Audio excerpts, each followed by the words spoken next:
ایک بہت خوبصورت وادی تھی جہاں سرسبز پہاڑ تھے، نرم نرم گھاس تھی اور نیلا آسمان ہر وقت مسکراتا رہتا تھا۔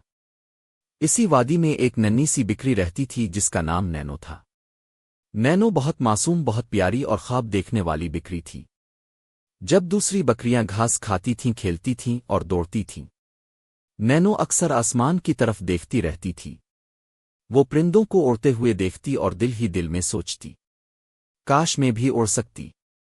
نینو کا دل بہت نرم تھا، اس کے خواب بہت بڑے تھے، لیکن جب وہ اپنا خواب دوسروں کو بتاتی تو سب ہنسنے لگتے۔ دوسری بکریاں کہتیں، بکریاں کبھی نہیں اڑتیں، یہ صرف پرندوں کا کام ہے، تم صرف خواب دیکھ رہی ہو۔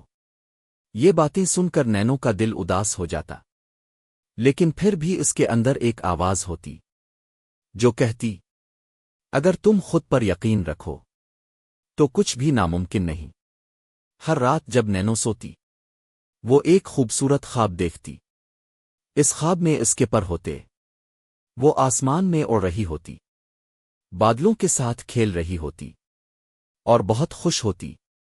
ایک رات جب چاند پورا چمک رہا تھا، ایک دانا الو درخت پر بیٹھا نینو کو دیکھ رہا تھا۔ الو نے نرمی سے کہا، نینو اڑنے کے لیے پر نہیں ہوتے، یقین ہوتا ہے۔ نینو نے حیرانی سے سوچا، کیا میں واقعی اڑ سکتی ہوں؟ الو نے مسکراتے ہوئے کہا، جو خود پر یقین رکھتا ہے وہ اپنی طاقت خود بنا لیتا ہے۔ اس دن کے بعد نینو نے کوشش شروع کر دی۔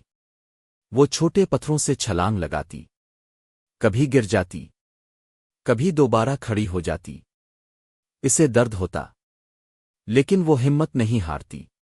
وہ خود سے کہتی، میں کر سکتی ہوں، مجھے خود پر یقین ہے۔ پھر ایک دن بہت تیز بارش ہوئی، ہوا زور سے چل رہی تھی، آسمان اندھیرا ہو گیا تھا۔ سب بکریاں اپنے گھروں میں چلی گئیں۔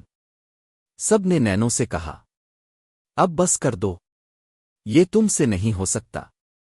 لیکن نینو نے اپنے دل کی سنی۔ وہ پہاڑ کی چوٹی پر کھڑی ہو گئی۔ ہوا بہت تیز تھی، لیکن اس کا یقین اس سے بھی زیادہ مضبوط تھا۔ نینو نے اپنی آنکھیں بند کیں اور دل سے کہا، میں اڑ سکتی ہوں، مجھے خود پر یقین ہے۔ اور پھر ایک معجزہ ہوا۔ نینو کا جسم روشنی سے چمکنے لگا، وہ زمین سے اوپر اٹھنے لگی۔ تھوڑی ہی دیر میں نینو ہوا میں تھی، وہ اڑ رہی تھی، بالکل پرندوں کی طرح۔ پرندے اس کے ساتھ اڑ رہے تھے، آسمان خوشی سے بھر گیا، اور نینو زور زور سے ہنس رہی تھی۔ نیچے سب بکریاں حیران کھڑی تھیں، انہیں یقین نہیں آ رہا تھا، جو بکری کل تک مذاق تھی آج وہ اڑ رہی تھی۔ سب نے سمجھ لیا کہ یقین سب سے بڑی طاقت ہوتی ہے۔ نینو زمین پر واپس آئی، اس کے چہرے پر اعتماد کی مسکراہٹ تھی۔ اب کوئی اس پر نہیں ہنس رہا تھا، سب اس پر فخر کر رہے تھے۔ اور اس طرح ایک ننھی سی بکری نے سب کو سکھا دیا کہ اگر تم خود پر یقین رکھو تو ہر خواب حقیقت بن سکتا ہے۔ یہ تھی کہانی دی فلائنگ بیبی گوٹ، اور اس کہانی کا سبق یہ ہے، خود پر یقین رکھو۔